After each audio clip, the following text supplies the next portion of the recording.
It's weird because I was saying to Trent earlier how this is completely different to singing. It's much more difficult.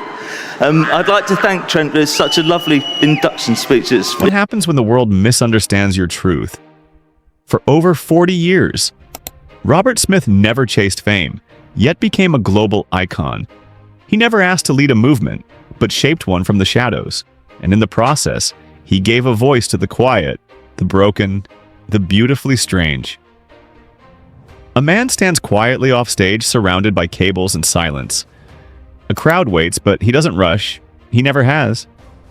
His name is Robert Smith, and his story is not the kind people usually tell in full. He's not just the voice of The Cure, he is the memory of every lonely room, the soundtrack of everyone who's ever felt invisible. But long before he was a global icon and smudged eyeliner, he was simply a quiet boy from Crawley with too many thoughts and nowhere to put them.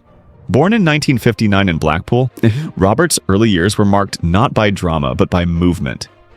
His family moved from town to town, Blackpool, then Horley, and finally Crawley in West Sussex. There, he became the quiet one, lost in records, hiding in the folds of rainy afternoons. His father, Alex, a former Navy man with a calming voice, would sing softly at night. His mother, Rita, played piano and believed that music might be the only thing that helped her children stay grounded in an increasingly indifferent world. Robert wasn't the star child. That role belonged to his sister Janet, a gifted pianist. But instead of competing, he drifted in another direction. He picked up the guitar almost out of necessity. He needed a sound that belonged only to him. It became an extension of his silence, something that could express what he couldn't explain. "My sister was too good," he once said, "so I had to find another voice." School wasn't a place where Robert fit easily. In the conservative England of the 1970s, his appearance alone, soft-spoken, long-haired, sometimes dressed in ways that defied convention, was enough to invite scrutiny. He once wore a black velvet skirt to class. Some teachers rolled their eyes, others did worse. Fellow students didn't understand him and responded with cruelty. Rather than break, Robert retreated further into music. It became his only refuge, and slowly it became his identity. In 1976, he was still a student at Seant, Wilfrid's Comprehensive, when his band, Malice, played at a school Christmas event. The performance went over better than expected, but the reaction from the administration was cold. Robert was suspended for having what they called a negative influence. He didn't return. That expulsion, instead of closing a door, gave him the time and space to create. It was around then that he started writing his first original songs. Fragile, eerie, often created without sheet music. He once described it simply, "I play by ear, not by sight. I write with loneliness." That same year, alongside school friends Lowell Tolhurst, Michael Dempsey, and Pearl Thompson, he formed Easy Cure. It wasn't just another teenage band. Their sound was different, raw, minimal, and deeply introspective. They drew influence from the post-punk scene, European philosophy, and a growing sense of cultural detachment. By 1978, they had shortened the name to The Cure and signed to Fiction Records. Robert, still a teenager, became the band's creative core: singer, lyricist, guitarist, and visual architect. The Cure's first single, Killing an Arab, arrived in 1978 and instantly sparked controversy. Based on Albert Camus' novel The Stranger, it was meant as a metaphor about existential violence. But the title drew backlash and misinterpretation. Over the years, Robert repeatedly clarified its meaning and expressed regret over how it was received.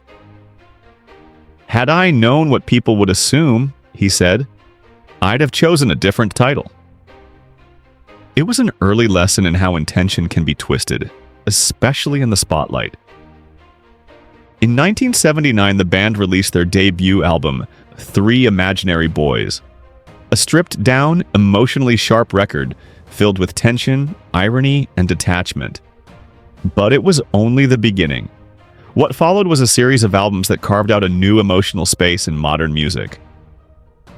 17 Seconds in 1980, Faith in 1981, and Pornography in 1982 marked a descent into darker, more personal themes. The mood became heavier, the lyrics more introspective, and the instrumentation colder and more atmospheric. During the making of Pornography, Robert entered a difficult mental state. He later said, "I wasn't sure I'd still be alive after it."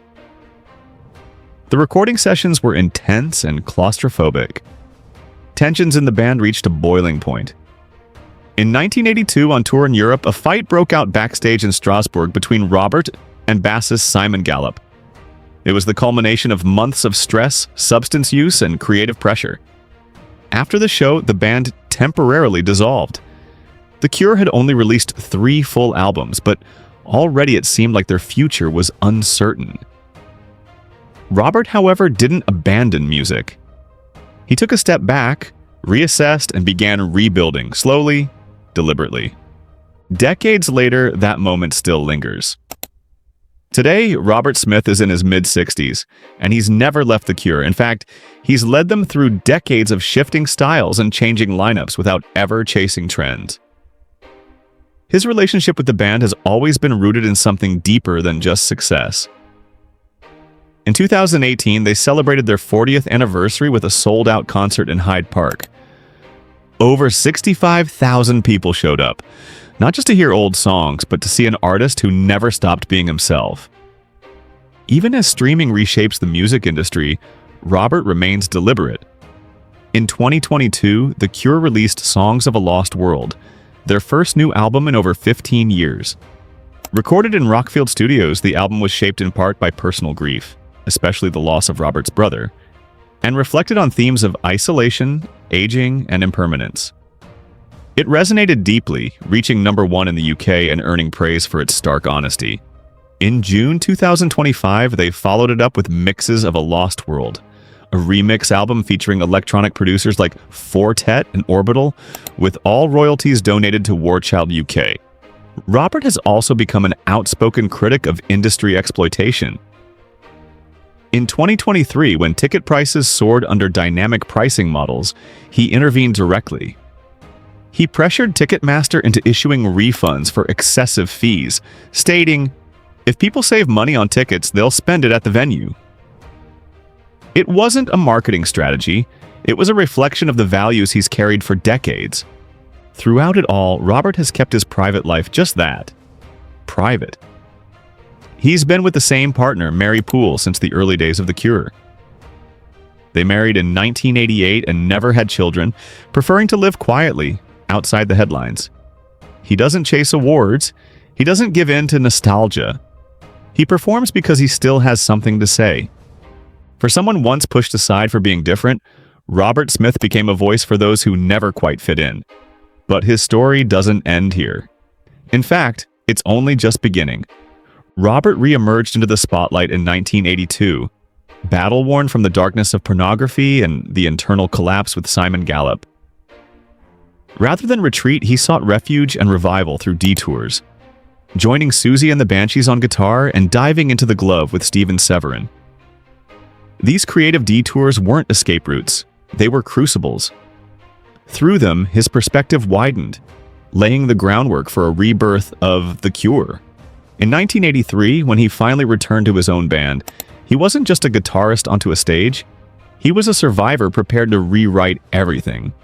Returning to The Cure in '84, Robert stood amidst ruins, friends gone, morale fractured, and the task ahead was daunting.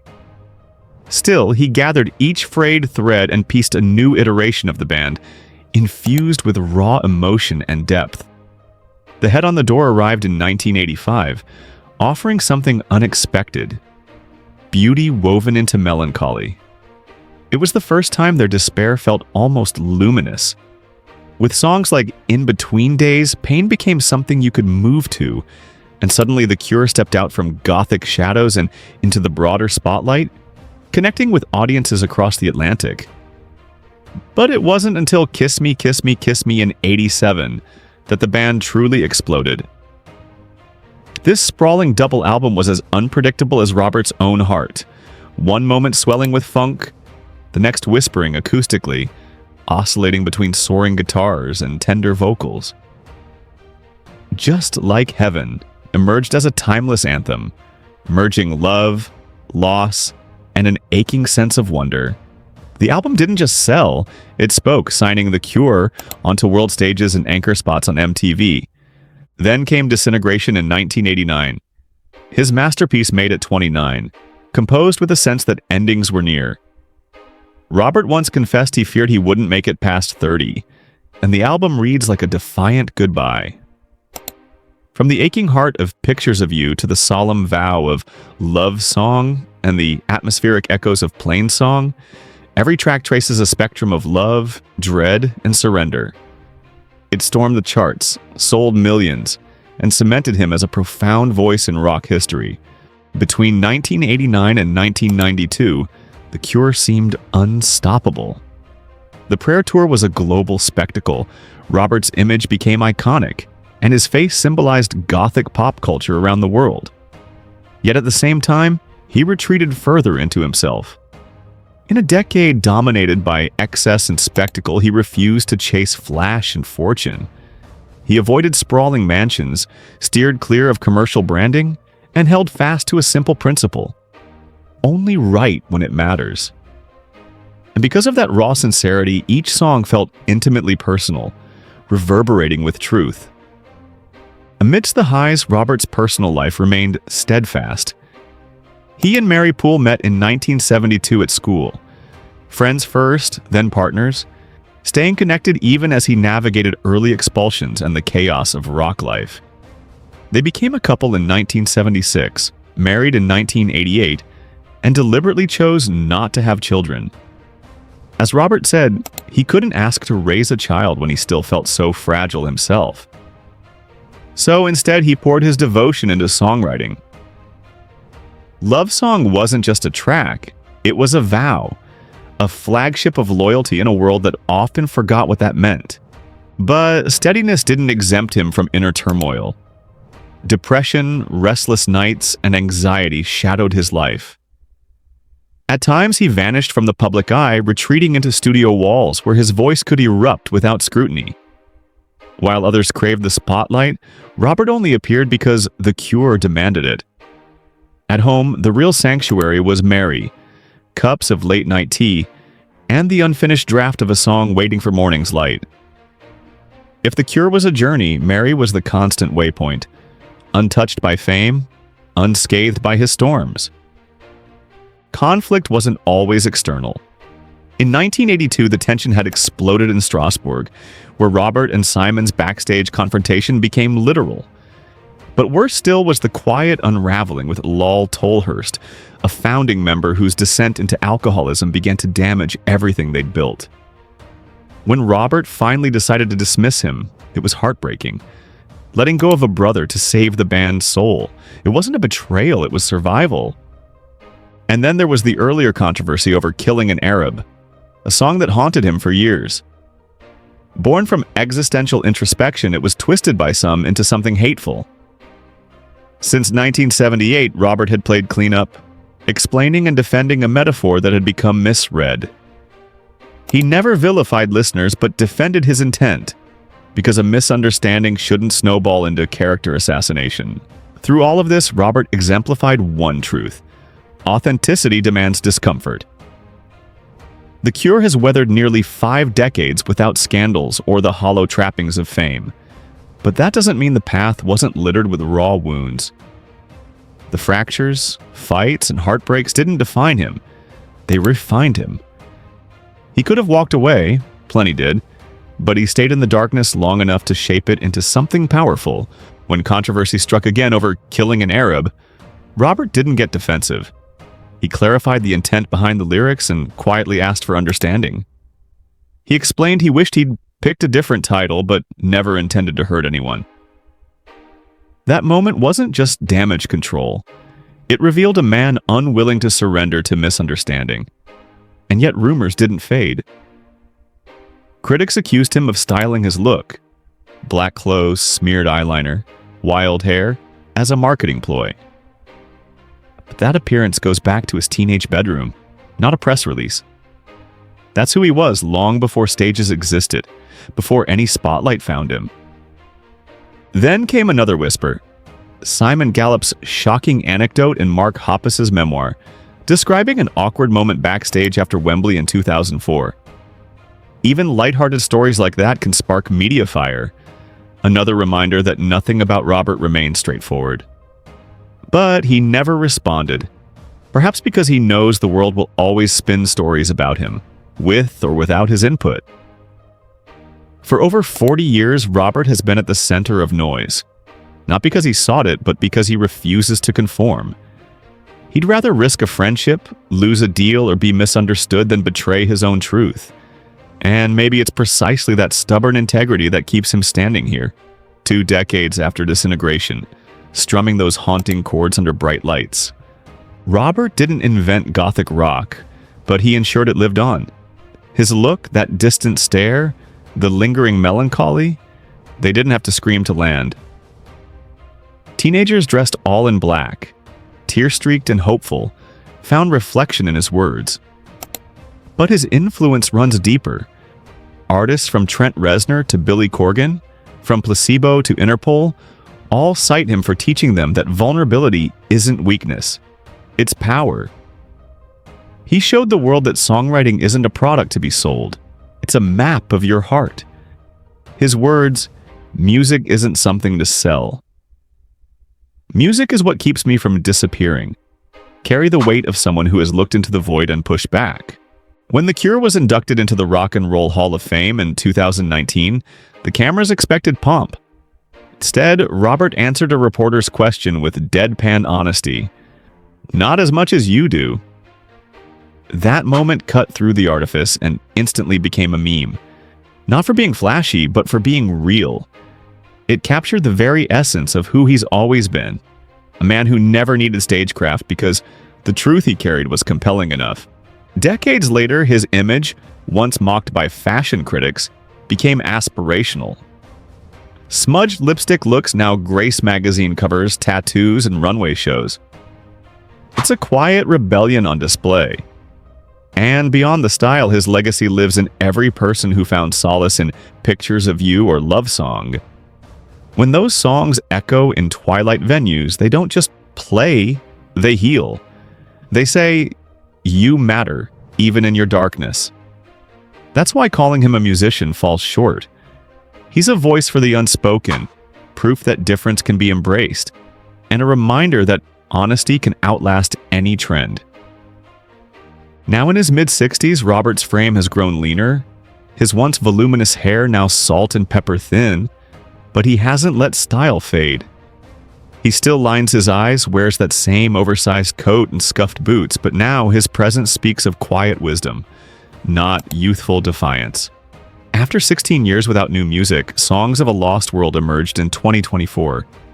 It was a mature exploration of memory and mortality, honored by critics and embraced by fans not for novelty, but because it was raw and handwritten. Like entries from an old diary, not curated feeds. In June 2025, Mixes of a Lost World dropped, featuring reworks by Fortet, Orbital, and Paul Oakenfold, with all royalties donated to War Child UK. That gesture wasn't about spotlight or PR, it was about impact. In an age of branded scarcity, he chose generosity. And then in July, his surprise return at Glastonbury with Olivia Rodrigo didn't spark nostalgia, it sparked recognition. A living legend, still shaping moments that matter. Within recent years, Robert's lifestyle updates are no less intriguing. He's known for a modest fleet of vintage Jaguars and a Mercedes G-Class, but he's never flaunted exotic supercars. His watch collection includes a discreet Patek Philippe Calatrava, timeless sophistication over flash. Property-wise, he and Mary still live in a historic Sussex home, untouched by glitzy renovations. He's rumored to have a small private jet stake for touring practicality, though he refuses any headline about luxury. Musically, he's backed by a savvy catalog rights deal and stake in Fiction Records. Brand collaborations are rare, but notable, like a recent partnership with War Child that prioritized impact over dollars. He maintains health and career insurance to protect his voice and legacy, proof that even artists can blend emotion with prudence. The key financial lesson? Invest in what strengthens your voice, not your image. That enduring truth has underpinned his career at every turn. As the credits near, think back. Once a bullied teen hiding behind vinyl, now an icon weathering controversy, reinvention, and acclaim. His scars never disappeared. They became brushstrokes in a masterpiece that still unfolds. So what does it mean to reach the end of a story when the narrator is still writing? When his farewell, rumored in 2029, won't come with fireworks, but a simple chord in an empty hall? He'll just play one last note, let it hang, then walk off stage, leaving silence louder than applause. His legacy isn't the records sold, the awards bagged, or the style he inspired. It's every heart that beat along, every soul that felt less alone. In a world that often demands conformity, he remained defiant by being himself. So I'll leave you with this. What's more powerful, you, uprooted by someone else's idea of normal, or you finding your own path, even if it's silent? That's the echo he leaves behind. And perhaps when you hear a lyric from The Cure at 2 a.m., you'll find the reminder you didn't know you needed. If his journey moved you, tell us which song still echoes in your life. Drop it in the comments. We'd love to hear your story. Don't forget to like and subscribe for more stories that go beyond the headlines.